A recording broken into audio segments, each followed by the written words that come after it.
My name is Kevin Cevallos, and a little bit about myself. I'm 26 years old. I'm a graduate from LaSalle University from Philadelphia, PA. Grew up in Queens, New York. I'm a private personal trainer in the city of Manhattan. Love this city. It's one of my favorite areas. This is why I wanted to choose. This is the first place that I'm going to have my first YouTube video, and also my entry to the athlete search for Phorm. So, my favorite buildings, Empire State. And just the whole energy of the park is something I love, and it just inspires me to just work harder. It's a little bit about myself and why I think I'd be great for Phorm. When I was 11, 12 years old, I remember going shopping with my mother and going to the Husky section, and didn't really understand what that meant. So, you know, you're telling a little kid that he's Husky, and I remember being like, oh, if we get some Husky, I don't know what that means. However, just feeling like weird about it. And then when you start like realizing body image, which starts happening like I guess when you get closer to high school, I was really like nervous, and that was portrayed like throughout how I was in high school. Extremely nervous, overweight, feeling really self-conscious about myself. That all changed the first time I ever worked out. I mean, my junior year of high school, I remember LA Fitness, New Hyde Park. Remember it like it was yesterday.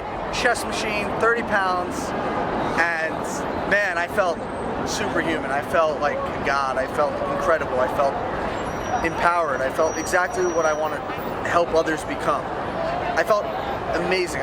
All those insecurities for that hour and a half that I worked out for the first time all went away. And since that moment, I've been hooked. I mean, I remember going into school the next day and not being able to move my arms and feeling freaking incredible. Just feeling so accomplished, and it's like a feeling that I can't even really describe. And I don't think you'll even be able to get it through this video how awesome I actually felt during that time. Fast forward to college. After my freshman year, I ended up losing about 40 to 50 pounds in about 3 months. Most people thought I did it the wrong way. However, I actually learned about nutrition, got really into it, worked out, did some swimming, the whole 9 yards, eating really well, working out like 4 or 5 days a week. I was a lifeguard at a country club, shout out North Shore Towers. And I lost 40 pounds. Went back to school, and what I noticed was like everything drastically changed.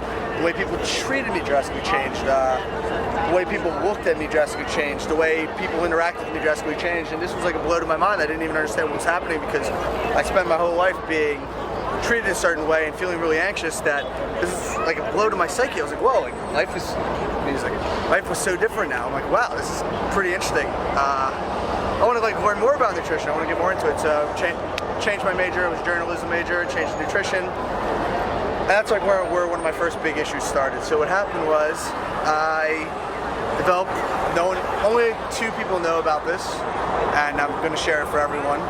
I developed an eating disorder, so I was bulimic for about a year. I would just throw up. So like, I would eat really well for 2 weeks, really strict. And what would happen was like I would binge eat after a while. Like I would be like, all right, I'm tired of this. I'm gonna get like pizza and Oreos, and it's like eat to the point where I legitimately felt so bloated, so full, and obviously I felt so disgusted that I would like purge after that. And you know, most people think that's only like a female issue, that like purging or bulimia only affects women, and like I guess it's taboo for men to even talk about it. This is the first time I'm gonna talk about it, and like I'm just gonna let everyone see it. Yeah, I was bulimic. I vomited. So for about like a year, my sophomore year, into like a little bit of my junior year, I would just, whenever I would like go through like a real bad binge eating cycle, like pizza, Oreos, like whatever they call cheat meals, but cheat meal to the point where it's like I'm consuming like 6,000 to like 10,000 calories at a meal, I would purge. And obviously, like, the feeling I had for myself when I would do that, it was terrible. You know, I felt depressed. I felt low about myself. I felt unworthy. I didn't feel like a person. I was even more embarrassed because I'm a guy who's doing this.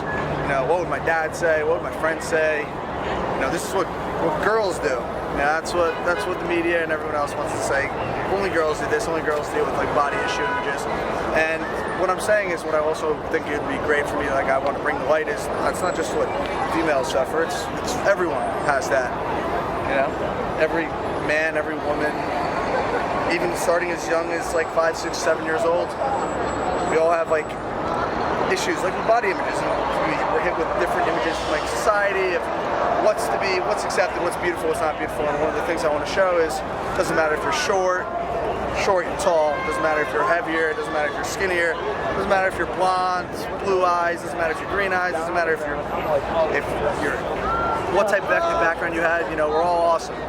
We're all great, and that's like one of the things I want to bring. And I want people to see, and I want people to feel that, because I didn't feel it for so long. And it took me a long time to get over like my insecurities in terms of, well, like, I'm not gonna throw up anymore. And thankfully I was able to overcome that, like basically by my second semester of my junior year. And I mean, have I had some slip-ups even to this day? Not in the past like 3 years, but I would say even back to like the point when I was 22, 23, if I did really eat like a huge meal that like disgusted me to the point, I would still have urges and I would still do it. So yeah, I mean, mom, dad, I've never told you about this. Ex-girlfriend's never really told me about this. I didn't tell anyone about this. I've only told 2 people recently about this. So yeah, this is a big step, and I just wanted to portray it to everyone. I want people to really realize that it's not a big deal. It's like, listen, we understand, like, just because you're a guy and just because you can be physically fit doesn't mean that you don't feel certain things when you read, or you feel certain feelings in terms of like how you feel about your body and just like your body image. So fast forward, senior year of college, I played rugby in school, working out. I suffered a really bad back injury, herniated a disc at L5S1. Through the years, over the course of a year, progressively got worse. Got to the point where walking was an issue. I mean, 95% of my sciatic nerve was covered. Anyone who has sciatica, I feel for you, and this video is for you. I understand all those feelings. The deep depression, like that dark thoughts where it's like, yeah, like, is it even worth living right now? Like, I remember one point, I think I threw my bag out for like the 3rd time, and I remember thinking, like, when I was laying down, I was like, yeah, I think dying would be better than living like this. I really do. Like, I think dying would be good because like the pain is consistent and it never shuts off. Anyone who hasn't had it, the best way to describe it, picture it the worst Charlie horse you ever got. Now picture it in either your hamstring, your foot, or if you have it like the worst. I had it like mine was terrible. I had it in my hamstring, had it in my calf, had it down to my feet. You'd be at the point where it's so crippling that, you know, I'd get to the point where I was just crying and frustrated. I was angry. I was resentful. I was like, why is this happening to me? Self-hating, self-doubting. And I feel for anyone who's going through that. And I want to like show that, you know what, you can't come back from that again. I finally decided to have surgery in the winter of February 2010. Dr. Sean McCann, shout out to him. He's an awesome surgeon. Did a great job. Fixed my back. Yet, of course, with surgery, there's also other issues. I was told by just like anyone who's in the medical field told me that basically, you know, my dreams of like going anywhere in fitness is basically going to be done. That's going to be it. I have a surgically repaired spine, and that's just, you know, you should find another hobby. And damn, I remember the first time they said that, like, not only did I feel like the same type of despair that I had before the surgery, that was the reason why I was holding off for so long.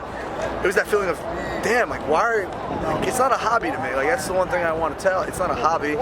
It's not a lifestyle. It's me. It's a part of my, like, being. It's me. Like, I can't imagine doing anything else. I can't imagine my life being any different. I get extreme happiness out of working out, and I want to promote that through others. You know, the same type of feeling Tiger Woods gets when he hits a golf ball, same type of feeling Kobe gets when he dunks a basketball, same type of feeling Michael Phelps feels when he hits a freaking 100-yard freestyle in 41 seconds. The same type of feeling I feel when I hit the weights, and I felt it the first day I did it, even when I didn't look like I even lifted weights. I still felt that, and I want to inspire others. I want people to feel that same way. I want them to feel not only empowered, but whatever they're going through, whether it be an eating disorder, whether it be a back injury, or whatever, depression, I've been there, I felt it, I understand, it sucks. Like, the tears, yeah, the self-hating, the doubt, just not thinking you're worthy, not going to social events because of it, just staying in on days when you're invited out, not wanting to go on certain dates, not feeling comfortable enough to ask someone you might have found attractive who might actually like you out, ditching friends, being angry towards everyone. I mean,